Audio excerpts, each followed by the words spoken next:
Hi kids! So we left off on chapter 36 where they were climbing, Zero and Caveman were climbing up the mountain to get to the Big Thumb, and it left off where they were just climbing and walking towards the shadow of the thumb. So we're going to read chapter 37. "We're almost there," said Stanley. He could see the base of the mountain. Now that they were really almost there, it scared him. Big Thumb was his only hope. If there was no water, no refuge, then they wouldn't have anything. Nothing, not even hope. There was no exact place where the flat land stopped and the mountain began. The ground got deeper and steeper, and then there was no doubt that they were heading up the mountain. Stanley could no longer see Big Thumb. The slope of the mountain was in the way. It became too steep to go straight up. Instead, they zigzagged back and forth, increasing their altitude by small increments every time they changed directions. Patches of weeds dotted the mountainside. They walked from one patch to another, using the weeds as footholds. As they got higher, the weeds got thicker. Many had thorns, and they had to be careful walking through them. Stanley would have liked to stop and rest, but he was afraid they'd never get started again. As long as Zero could keep going, he could keep going too. Besides, he knew they didn't have much daylight left. As the sky darkened, the bugs began appearing above the weed patches. A swarm of gnats hovered around them, attracted by their sweat. Neither Stanley nor Zero had the strength to try to swat them. "How are you doing?" asked Stanley. Zero pointed, thumbs up. Then he asked, "If a gnat lands on me, it will knock me over." Stanley gave him one more word. "B-U-G-S," he spelled. Zero concentrated hard and then said, "Boogs?" Stanley laughed.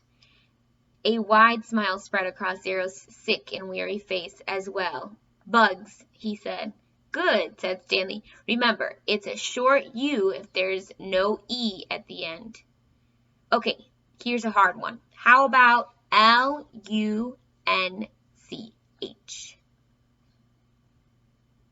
Lun.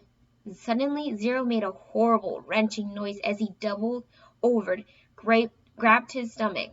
His frail body shook violently, and he threw up, emptying his stomach of the sploosh. He leaned on his knees and took several deep breaths. Then he straightened up and continued going. The swarm of gnats stayed behind, preferring the content of Zero's stomach to the sweat on the boy's face. Stanley didn't give him any more words, thinking that he needed to save his strength. But about 10 or 15 minutes later, Zero said, "Lunch." As they climbed higher, the patches of weeds grew thicker, and they had to be careful not to get their feet tangled in thorny vines. Stanley suddenly realized something. There hadn't been any weeds on the lake. "Weeds and bugs," he said. "There's got to be water around somewhere. We must be getting close." A wide, clown-like smile spread across Zero's face. He flashed the thumbs up sign, then fell. He didn't get up. Stanley bent over him. "Come on, Zero," he urged. "We're getting so close. Come on, Hector. Weeds and bugs. Weeds and boogs." Stanley shook him. "I've already ordered your hot fudge sundae," he said. "They're making it right now." Zero said nothing. So you have to imagine, like, Zero has been in this desert for 4 days before Stanley came and found him. So he's super, super exhausted. He really, really needs water. And he's climbing this whole mountain in hopes to get water. I would describe Zero right now as kind of like resilient, like he's not giving up. He is helping Stanley, and Stanley is helping him to get to the mountain to see, or to the top of the mountain to see, in hopes that there will be water. But I think if there's weeds and bugs, weeds need water to grow, so maybe they'll find water. We'll see. Chapter 38. Stanley took hold of Zero's forearm and pulled him upright. Then he stooped down and let Zero fall over his right shoulder. He stood up, lifting Zero's worn-out body off the ground. He left the shovel and sack of jars behind as he continued up the mountain. Zero's legs dangled in front of him. Stanley couldn't see his feet, which made it difficult to walk through the tangled patches of weeds and vines. He concentrated on one step at a time, carefully raising and setting down each foot. He thought only about each step and not the impossible task that lay before him. Higher and higher he climbed. His strength came from somewhere deep inside himself, and also seemed to come from the outside as well. After focusing on Big Thumb for so long, it was as if the rock had absorbed his energy and now acted like a kind of giant magnet pulling him towards it.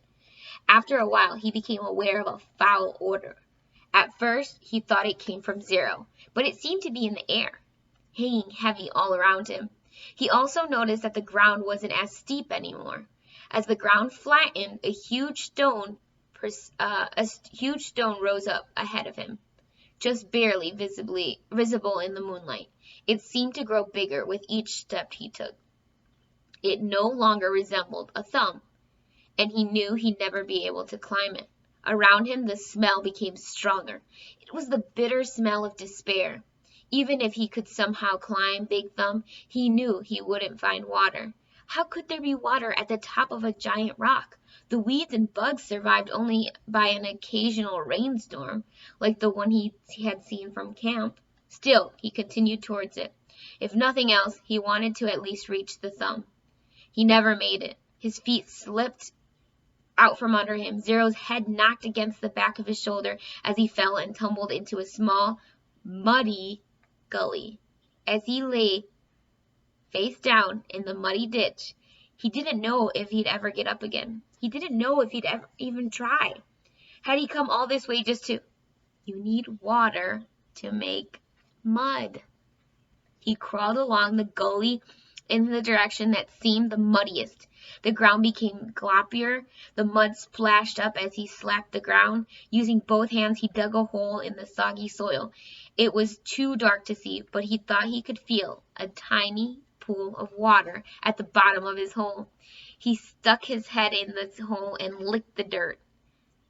Now, you may be thinking, oh, that's gross, but if you were dying of thirst in the hot, hot desert, I think I would also probably lick the watery mud to get something in my system. It says he dug deeper, and as he did, more water seemed to fill the hole. He could see it, but he couldn't see it, but he could feel it, first with his fingers, then with his tongue.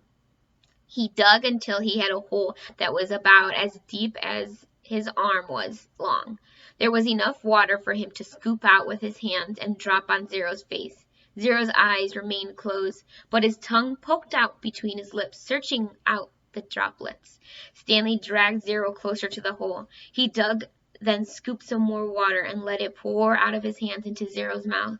As he continued to widen his hole, his hand came across a smooth, round object. It was too smooth and too round to be a rock. He wiped the dirt off of it and realized it was an onion. He bit into it without peeling it. The hot, bitter juice burst into his mouth.